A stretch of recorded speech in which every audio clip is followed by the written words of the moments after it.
नमस्कार दोस्तों, मैं सीमा शर्मा मेरे YouTube चैनल ज्ञान चलते चलते के माध्यम से क्लास 12 की हिंदी की पाठ्य पुस्तक आरोह भाग 2 के काव्य खंड के चैप्टर 9 के प्रश्नोत्तर पे चर्चा करूंगी।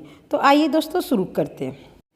चैप्टर 9 में है रुबाइया और गज़ल, जिसकी व्याख्या हम पहले वीडियो में कर चुके हैं। दोस्तों, पहला प्रश्न है, शायर राखी के लच्छे को बिजली की चमक की तरह कहकर क्या भाव व्यंजित करना चाहते हैं? शायर राखी के लच्छे को बिजली की चमक की तरह कहकर यह भाव व्यंजित करना चाहते हैं कि रक्षाबंधन सावन के महीने में आता है।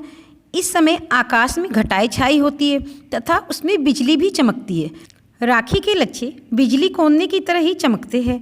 बिजली की चमक सत्य को उद्घाटित करती है तथा राखी के लच्छे भी रिश्तों की पवित्रता को व्यक्त करते हैं। घटा का जो संबंध बिजली से है वही संबंध भाई का बहन से है। प्रश्न नंबर 2, खुद का पर्दा खोलने से क्या आशय है?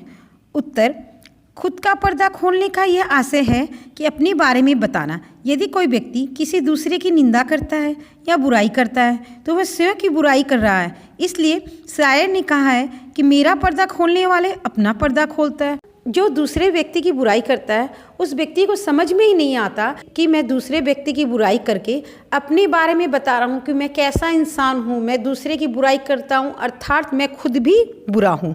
प्रश्न नंबर 3, किस्मत हमको रोले वे हम किस्मत को रोले है। इस पंक्ति में शायर की किस्मत के साथ तनातनी का रिश्ता अभिव्यक्त हुआ है, चर्चा कीजिए। उत्तर, कवि को निराशा के क्षणों में ऐसा लगता है कि किस्मत ने उसका साथ नहीं दिया। कवि कहते हैं कि असफल होने पर मैं किस्मत को रोता हूँ और किस्मत मुझे उदास देखकर रोती है कि वह मेरे लिए कुछ कर नहीं पाई। इस प्रकार से मैं और किस्मत दोनों ही एक जैसे हैं। दोनों एक दूसरे की असफलता अभाव को देखकर विवश हैं और एक दूसरे को देखकर रोते हैं। टिप्पणी करें, गोद के चांद और आंगन के चांद का रिश्ता। गोद का चांद अर्थात बच्चा। एक माँ के लिए बच्चा ही गोद का चांद होता है। जैसे एक बच्चा माँ को हर्षित करता है और गगन का चांद बच्चे को हर्षित करता है। प्रत्येक माँ के लिए उसका बच्चा चांद के समान सुंदर और प्रिय होता है और बच्चे को चंद्रमा आकर्षित करता है। वह उसे अपने हाथों में लेना चाहता है। इस प्रकार दोनों के मध्य प्रेम और आकर्षण का संबंध बन जाता है। ख नंबर, सावन की घटाएं व रक्षाबंधन का पर्व। रक्षाबंधन एक मधुर बंधन है। सावन में रक्षाबंधन आता है। सावन का जो संबंध झिनी झिनी बरसात से होता है, घटा का जो संबंध बिजली से होता है, वही संबंध भाई का बहन से होता है। भाई बहन के मन में प्यार की भावनाएं होती है, जिस तरह से घटा और वर्षा की एक दूसरे के लिए भावनाएं होती है। प्रश्न, माँ बच्चे को किस प्रकार तैयार करती है? उत्तर, माँ बच्चे को छलकते हुए निर्मल और स्वच्छ पानी से नहलाती है।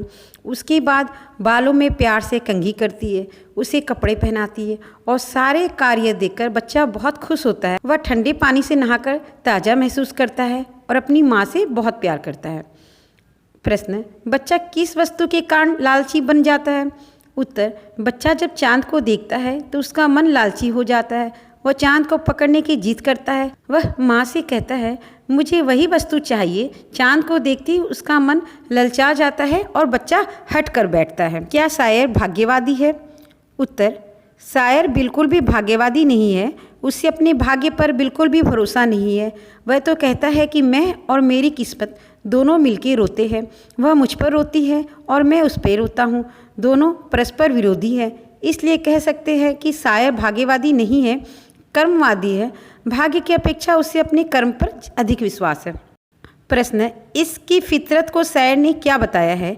उत्तर, इसकी फितरत अर्थात आदत है कि इससे व्यक्ति को कुछ प्राप्त नहीं होता है।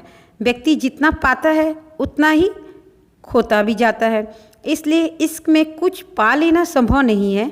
किसी ने आज तक इश्क में कुछ भी नहीं पाया, केवल खोया ही खोया है। अपना चैन, होश हवास सब खोया ही है। फिराक गोरखपुरी की भाषा शैली पर विचार करें।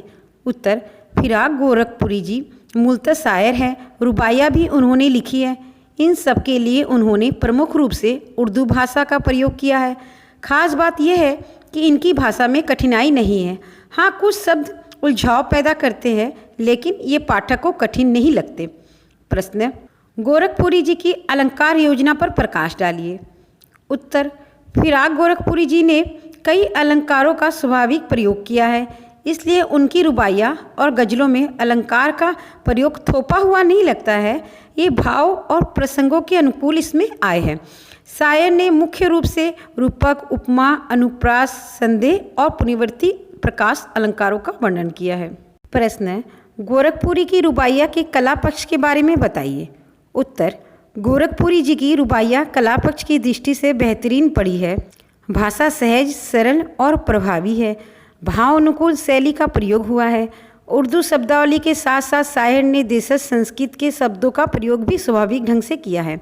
लोका पेनाती, पूते लावे आदि शब्दों का प्रयोग से उनकी रुबाइयाँ अधिक प्रभावी बन पड़ती है। प्रश्न, रक्षाबंधन की सुबह रस की पुतली छाई है, घटा गगन की हल्की हल्की बिजली की तरह चमक रहे हैं, लच्छे भाई के बांधती चमकती राखी, इस रुबाई का कला सौंदर्य स्पष्ट करें।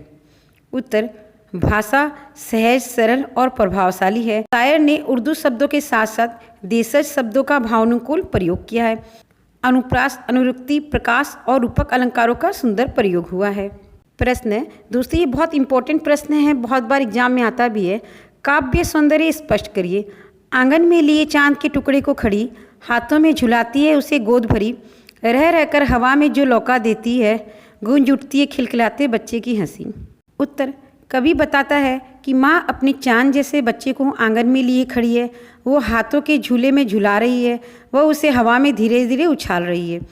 इस काम से बच्चे की हंसी गूंज उठती है। चांद के टुकड़े में उपमा अलंकार है, रह रह में पुनर्व्यक्ति प्रकाश अलंकार है, बाल सुलभ चेष्टाओं का वर्णन है, उर्दू मिश्रित शब्दावली है, गेयता है, दृश्य बिंब है, भाषा सहज व सरल है और उर्दू शब्दों का भी प्रयोग है। प्रश्न है, रुबाइयाँ के आधार पर आंगन में दीपावली और राखी के दृश्य बिंब को अपने शब्दों में समझाइए। उत्तर, दीपावली के त्यौहार पे पूरा घर रंग रोगन और पुता हुआ होता है। माँ अपने नन्हे बेटे को प्रसन्न करने के लिए चीनी मिट्टी के जगमगाते खिलौने लेकर आती है। वह बच्चों के घर में दिया जलाती है। इसी तरह राखी के समय आकाश में काले काले बादल की हल्की घटा छाई हुई है। छोटी बहन ने पाँव में पाजेब पहनी हुई है जो बिजली की तरह चमक रही है। फिराक की रुबाइयाँ में उभरे घरेलू जीवन के बिंबों का सौंदर्य स्पष्ट करिए।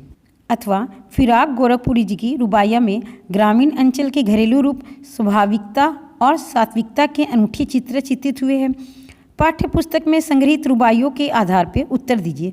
दोस्तों, ये सीबीएसई बोर्ड में 2013 में प्रश्न आ चुका है। उत्तर, फिराक की रुबाइयों में ग्रामीण अंचल के घरेलू रूप का स्वाभाविक चित्रण मिलता है। माँ अपने शिशु को आंगन में लिए खड़ी है, वह उसे झुलाती है। बच्चे को नहलाने का दृश्य दिल को छूने वाला है। दीपावली व रक्षाबंधन पर जिस माहौल को चित्रित किया गया है वह आम जीवन से जुड़ा हुआ है। बच्चे का किसी वस्तु के लिए जिद करना तथा उसे किसी तरह बहलाने का दृश्य भी परिवार में स्वाभाविक पाया जाता है। दोस्तों, किसी भी व्याख्या, प्रश्न उत्तर को लेकर कोई भी आपके मन में सवाल हो तो आप मेरे को कमेंट करके पूछ सकते हैं, मैं उसका जवाब जरूर दूंगी।